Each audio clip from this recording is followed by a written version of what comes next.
people at that time, there were slaves at that time, and even though it was legally stopped in 1867 in America, it continued and continues to this day. That's why there is a Anti-Slavery Act 2010, and every year they produce a report talking about how many people are human trafficked. Yeah. This is in this country. So slavery hasn't ended. What I'm saying is that from an Islamic perspective, you said that the impetus to free slaves from an Islamic perspective was a liberal, humanist, secular, Western one. I'm saying no, the impetus was not a humanist, liberal, secular one. It was originally a Quranic one. What's the evidence? Chapter 90 of the Quran says, وَمَا أَدْرَاكَ مَا الْعَقَبَةُ فَكُّ رَقَبَةٍ. It says, what is the good way? Okay. Listen, it says, what is the good way? Freeing slaves is the good way. So you can't tell me that now the white man told us what morality is, and that they're the ones who told us that, you know, freeing slaves was a bad thing. We had inbuilt within our system a whole method, a maqsad, objective of freeing slaves. But it did so in a way which would be economically conducive to those people at that time, and would not collapse the international or national economies like what happened in America, the American Civil War. And it wasn't. It was a failed experiment, and slavery continues to this day. So what I'm trying to put to you today, and to end off, James, is that this idea that now, sorry to say, but race doesn't matter or color doesn't matter, I think is also a false one, because the reason why I objected to that is because the slavery that existed, which was specific to the West, was a racist slavery. When the white man, okay, and I'm going to say that with, you can underline it with 100 letters. When the white man decided to go to Western Africa and take those guys in Western Africa and put them in their cotton fields in Southern America, part of the reason of justification for that is because they thought their white skin was in fact made them more superior to this black guy. Otherwise, why didn't they go to somewhere else in the world? Why did they go to West Africa in particular? It wasn't just a convenient trade route. It's because they found opportunity and justification through racism. So you can't say race doesn't matter there, man. Race, of course, look at the Empire records. They were mentioning race themselves. We are the white, this and that, and biblical justifications, talking about Genesis chapter 20, when they talk about Noah's son, all that stuff. I can find you all of that stuff. So race matters, it's part of the discourse. I think it's disingenuous to say it doesn't. James, go ahead. Okay, cool. So again, there's I think you maybe made at least 4 points, so I might kind of forget to address one because you've been talking for a while. So if that's the case, then hopefully SCDawah will allow me to actually publish a comment below the video, because normally I'm back. Let him finish, because he's going to say that he didn't. Yeah, because he can say what he wants. So what? Okay. And what? Alright, we've still got whatever. Well, so if I forget to... Hijab. Let him finish, because so it doesn't seem disingenuous. Okay. So, but does what I say make sense to you? Well, no, not really. There are lots you of... know, we got you there. Oh yeah, no. I was just, you know... That Come on, mistake, James, I think we can be fair. We can be fair with each other now. I think there's a lot of... Is there a lot of truth in what I said? Is there? Let me actually make my rebuttal. Don't just kind of try and... It doesn't have to be a rebuttal, we can agree. Yeah, but it's a rebuttal because you've said several things that are unreasonable and wrong, and that needs to be corrected. Go ahead. And so what I was just going to say is that, I might have forgotten one of the things that you said just now, because you did make 5 or 6 points over that time. So I'll try and address them all. And if I do forget one, then I'll leave a comment underneath SCDawah, as long as they don't block my comments, which they normally do. Okay. Anything that refutes you is a load of rubbish. Anything that refutes is a load. You said in a comment, you said that. You said, read a book, you idiot. You did that, yes or no? Yeah, probably. Yeah, why? Because he probably said something stupid. Yeah, that's not blocking though, is it? Right, that's not blocking. Let him come back. And so, first of all, so we need to talk. So liberalism, yeah. Yes. Okay, so liberalism did start in the 1800s, and those were no, it didn't. It started in the 1600s. Okay, whatever. But late 1600s. Classical liberalism, yeah. That's often kind of, sometimes it gets called as. It's often seen as in a kind of laissez-faire way. It often gets aligned with right-wing economics, and it means freedom, but normally for freedom for people who own things, own this, have capital power. Okay, and so the trajectory, as it kind of goes towards modern day, you still see kind of neoliberals who kind of focus on the capitalist aspects and would agree with the founding fathers, and some of them might even still agree with slavery and that sort of thing. But kind of when people talk about liberals nowadays, they often mean this kind of left-wing group of people who we're not talking about focus on kind of compassion. tolerance. Empathy, tolerance, and these other values, okay? Yes. And so the way that was born out from this kind of like classic liberal is because kind of there was this idea of like the individual being supreme, and that if we're all equal as individuals, then what would be the most benevolent way for us to interact, and those sorts of considerations, okay? And so if anything, I would advocate for that. And if and you said like you're talking about like what is likely or what is possible or under this kind of under liberalism, and you're still at that point talking about this kind of kind of capitalist almost version of liberalism, this kind of like a very classic John Locke style version of liberalism. And you I would say about capitalism more Adam Smith. I mean, the invisible hand of the economy, all that stuff.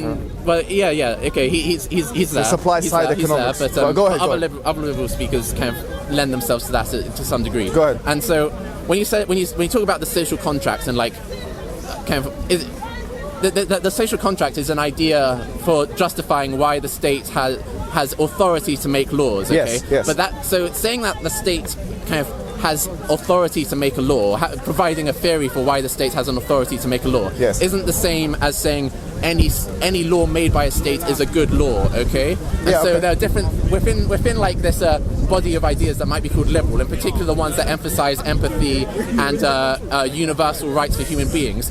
You could say like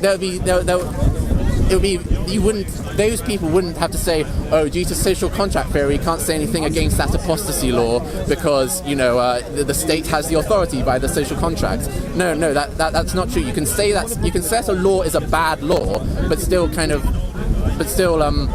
say that this state can make a law. Okay, it has the power to do that, or it has the authority to do that. But you can still criticize the law and say it's a bad law. And so slavery would be a bad law, and apostasy, like killing people just for changing their religion and saying I don't believe in this religion anymore, that is a bad law. That's kind of the punishment doesn't meet the crime. It's sick and it's just barbaric and awful. Okay, and then and now this is where I kind of might forget like exactly all the points you made before. What did you say after that? Can you remember any of the other things you said after that? I can't remember. You don't want to help me about that? No, okay, I'll continue. I'll try my best to remember as well. Anyway. I talked about the racial part. I think. There was something a little. Can you remember what was one before the racial part? We talked about. We talked about Esau race. I can't remember, man. Okay. The chronology. I talked about the fact that principles. You've covered this, right? So in principle, it's possible. It's conceivable. Oh yeah. Okay, great. And so so let's talk about So you raised. Is it possible for a liberal society to kind of end up introducing an apostasy law? And so what I would say is we need to compare how likely it is for a Western society today to start introducing laws like apostasy or like slavery again, and then say, are they more or less likely to do that than a society that takes its principles and its guidance directly from Muhammad's example and his teachings? And so if you weighed that up, which is more likely to do so, I think you definitely find that it is the Islamic society that takes its guidance from there that would be more likely to reintroduce apostasy and would be more likely to reintroduce slavery. I get what you're saying, but I think you've misunderstood the argument. Because there are like I get what you're saying, there are scholars like Saleh Fawzan, who's one of the senior kind of scholars, one of the senior scholars of Saudi Arabia, and principal of rather like professor of Islamic sciences at in Medina. And he says that slavery is part of Islam and will always be a part of Islam, and you can buy his book of Islamic jurisprudence and he will say the same thing in there. And so but I think they asked him, that was one of the people on my survey actually, Saleh Al-Fawzan. And unless he's changed his opinion. No, I'll tell you what, I'll come back to that because but what I will say to you before, can I just say a few things? You misunderstood something. There's one other thing. There's one other thing. So about like kind of the race of whether it's relevant in this discussion. Like it depends what we're trying to achieve in this discussion. Like if we're trying to like think about what would be best for the future, then I don't think it is relevant for this discussion. Okay, I think James, if we're talking about what's best for society in the future, then I don't think it is relevant to like kind of pour it over and say like racial issues. I mean, obviously, like kind of we need to safeguard against racism, but like you can do that without saying, oh, you saying that as a white man, that's pretty rich, or I didn't say it like that. It had that kind of tone earlier on. If I meant it like that, I apologise. Okay, and so you're right. Your colour has nothing to. And the let's see what else. Is there anything else? No. So I know. I think we just need. I do want to conclude with, like, if you're going to take. Yeah, which is going to be the more firm and sound kind of set of principles instead of guidelines and norms and legal system to build a just society in the future and a fair society in the future? Is it going to be kind of the current norms in Western society today and documents like the United Nations human rights document? Yeah. Is that going to be the better basis, or is kind of Islamic scripture going to be the better basis? I think it's very easy to show that the Islamic culture is inferior to producing equitable, fair, free, tolerant society that doesn't allow slavery and doesn't allow people to be murdered just for changing their religion. James, can I come back at a few points, because I think what you've done there, you've done a really good job in trying your best. Okay, and honestly, I have to give you credit, because you also mentioned kind of like the narrative of whether it was kind of the Western countries who coerced and pressured and advised Muslim countries to actually abolish slavery, and you said, oh no, that's rubbish. And I think kind of like, history will. I didn't say that was rubbish. Wrong. No, I said that the time you're talking about was ironically a time where Western countries had been colonizing the Muslim countries. Okay, that's what I said. Here's the thing though. And you agree with that. But here's the thing though. Like, kind of, you can say that the Western countries in like 1850, they did all these bad things. So who are they to say to Muslim countries? No, that's not my argument. That's not my bad things. But that's not my argument. We can still take the good things that they did. No. Which Muslim countries were slow to James, do. fair enough. And so you still need to, if you're going to make the case that it is, an Islamic, doctrine to end slavery because of this verse in kind of the Quran that says that kind of some of the zakat money should go towards freeing slaves, then you need to try and account for why it is that Muslim countries ended up being so much slower than Western countries. I haven't allowed you to speak, so I think I have to say, you've tried your best, and based on you've tried your best, and you have made some points, although you've made some equivocations, and I have to point them out. Okay. First equivocation that you made, you used the word good and bad. Now, good and bad on a liberal basis depends on what's legitimate and illegitimate, what's acceptable, what's non-acceptable, what's mandated and what's not mandated. So if I say it's acceptable, it's mandated and legitimate on political liberalism that you can have slaves, for instance, and I can make that argument using the social contract. If I say it's legitimate, it's acceptable and so on liberalism, on political liberalism, to have colonies, right? Just like John Stuart Mill would agree with me, just like John Locke would agree with me, just like Immanuel Kant would agree with me, just like Montesquieu would agree with me, just like the American founding fathers would agree with me, the writers of the Federalist Papers would agree with me, and so on and so forth. Then it's a different case to make, because when you say good and bad, now good and bad is defined by liberalism if you're a liberal. Now you have different kinds of liberalism. So you have political liberalism. Now what's desirable on political liberalism might be differentiated, by the way, by what is desirable on social liberalism, okay? And I'll give you an example of that. Like utilitarian-based liberalism, the type of which that John Stuart Mill defended and wrote a book called On Utilitarianism. And chapter 4, he talked about how to prove it's called proving utilitarianism. And then he talked about that which is desirable, which makes you happy, is that which is good. That's what he said. So if you talk about social liberalism, having a slave on social liberalism could only be objected to on the basis of the harm principle. Now, if there's a structure, a politically legitimized structure on liberalism, of colonialism, for instance, which entails a kind of exploitation or slavery, in essence, that could be acceptable both on political liberalism and on social liberalism. So I think the idea here, because there's two things we're doing. We have to look at the principles, and then we have to look at the history, okay? Now, the history might not always be in line with the principles and vice versa. It could be the case that in abstraction, in philosophical abstraction, that the principles allow these things to happen, but that in historical reality, those things did not happen, and vice versa. Now, what I'm saying to you, I'm putting to you is that there is nothing, for example, in liberalism which abolishes or does anything to do with racism.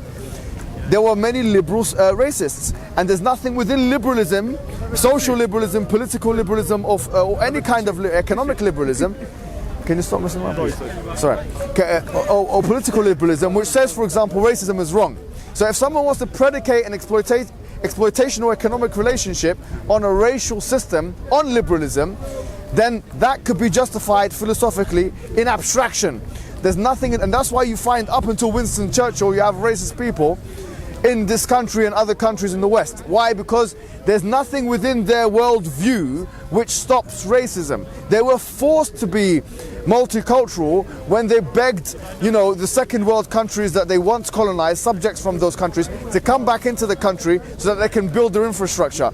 And they knew that they had to get along with them in order to make societies work. That's why racism was seen as bad. It's nothing to do with liberalism. It's nothing to do with human rights. Because human rights is an extension of liberalism. And in fact, I can't even recall in the human rights document that which explicitly condemns, this kind of attitude, inherent attitude within a human being. So the point I'm making to you is this, is if I said slavery is a good thing, as a liberal, you couldn't even refute that statement. And if I believe that to be the case, you can't say that's good and that's bad, because good and bad is something which is determined by the mechanisms that different liberal philosophers put down. And you can't prove philosophically that is bad according to liberal. Colonization is bad, slavery, exploitation, relation. In fact, you could argue that the kind of supply side economics that you once referred to, that was espoused by people like Adam Smith, and that was objected to by people like John Keynes, Maynard Keynes, who of course had this different model, and so on. That kind of liberalism actually facilitates the exploitational relationships, which you could argue compound what, I'm not going to use these terms, but this relationship with surplus value. Marx called it surplus value, right? So the idea of the worker and all that kind of stuff. Exploitation happens in capitalism. So you could even make an economic case against liberalism and say, look, this is what's happening now with the IMF bank, which is legitimate from economic liberal perspective, where they're giving the African subcontinental countries these big loans that they can't pay back, and that's effectively putting half the population into slavery, and now they have to do this and that and the other in order to pay them back. It might not be direct slavery, but it's an economically sanctioned slavery of exploitation, capitalistic exploitation, which is legitimate on economic liberalism, sanctioned by political liberalism, and not contradicted by social liberalism. Therefore, we have to be honest. What we're saying is that I think you have this trajectory of, the white saviorism complex, that the white man came with his Western ideas to help us brown people understand what true morality was and what isn't, is actually a false notion on liberalism, because there's nothing inherent, nothing which inheres within that philosophy which objects to racism, which objects to exploitation, which objects to colonialism, and so on. So I think that the argument is a flawed one. It's a good attempt to refute me, but it wasn't a philosophically satiating one. Excellent attempt. Yeah, it was a good try. It was a nice try. But what I will say to you is that in Islam, I'll repeat this, we're not apologists to the liberal world, because I said to you, I'm quoting scholars from the medieval world before, like Al-Ghazali, who I quoted, died 1111. Yes, he died 1111. He wrote a book called Al-Mustasfa, talking about the usul and this and that, and the objects of Sharia.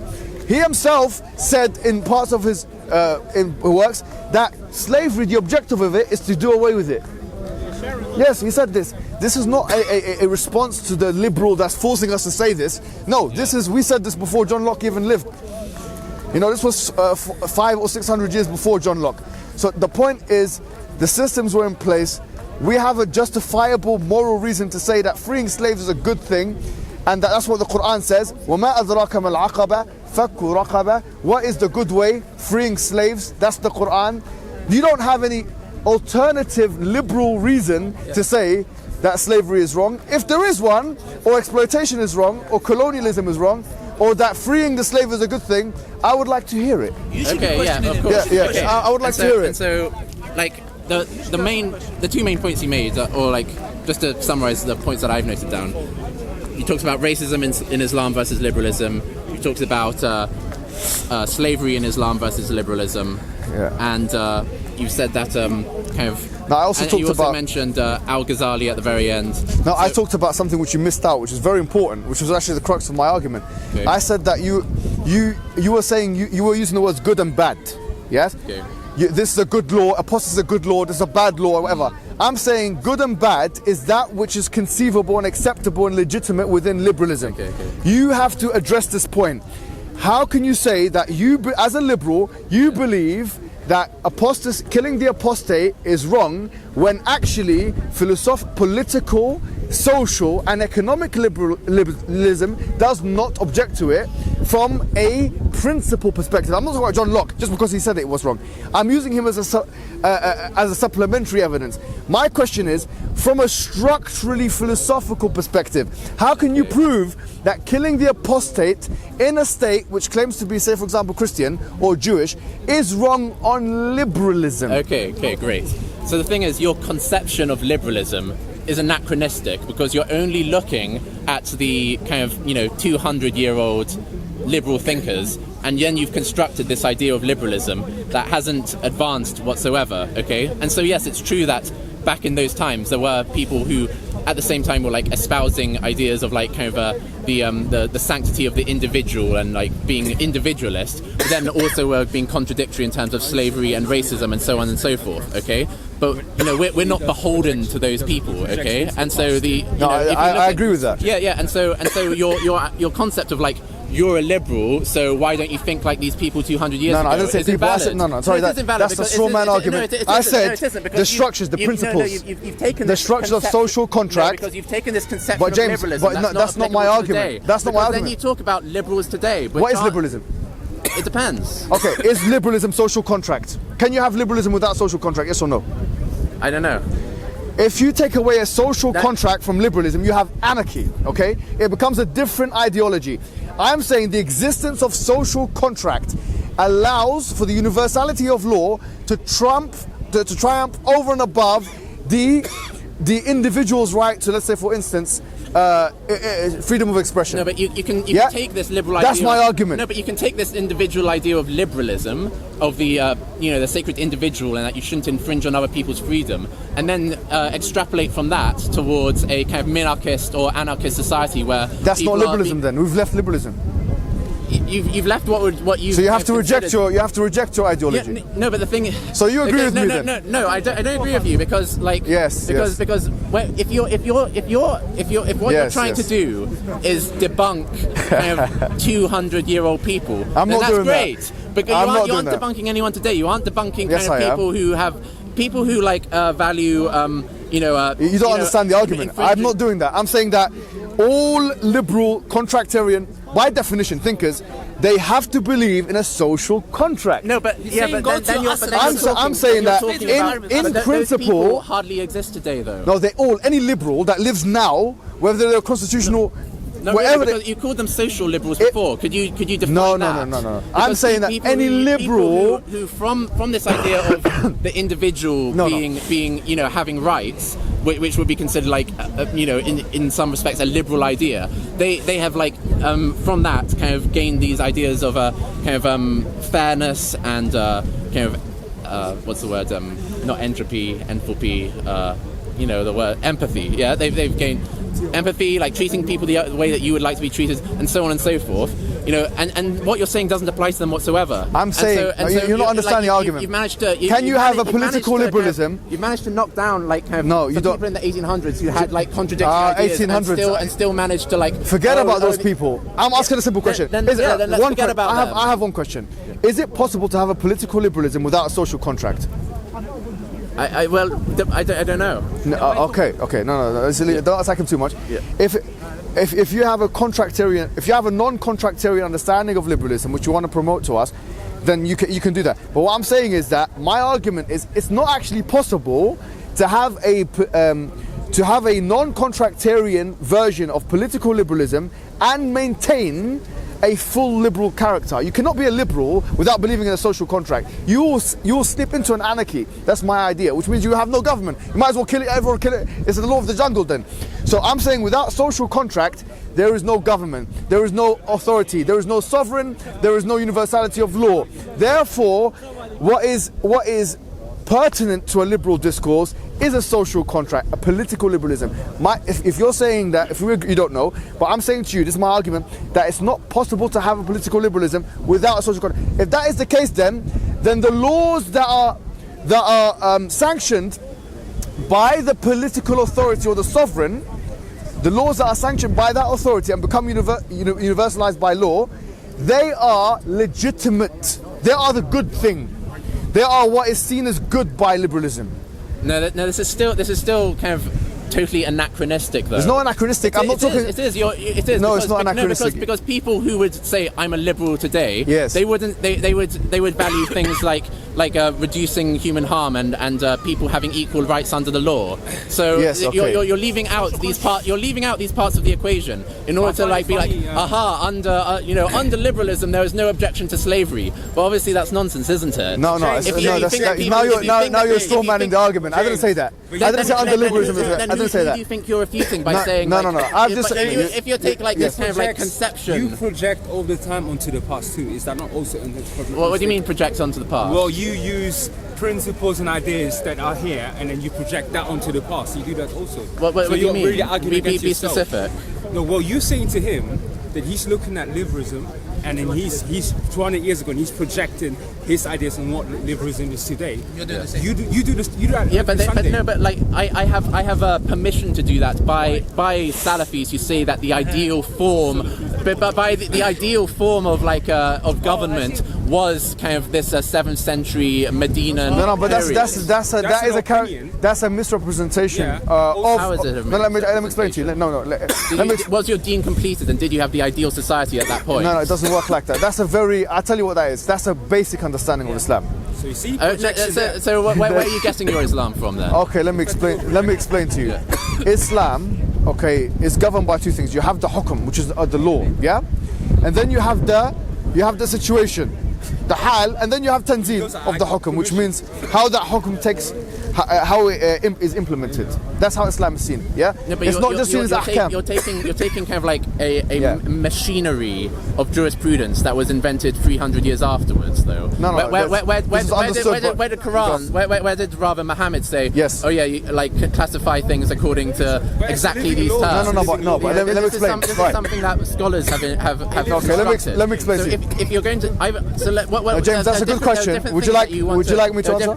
No. There is an answer. There's another thing to be said though, because there are different things that could be defended in Islam. You could either defend the scripture and what is recorded as the teachings that Muhammad is reported James, to have I think done. you're the one who needs to defend your liberalism. I don't need to defend anything. You can't even prove why racism is wrong on liberalism. I could say you can't. Can you prove it? I could say the same thing to you. I can do it. I can do it with one hadith.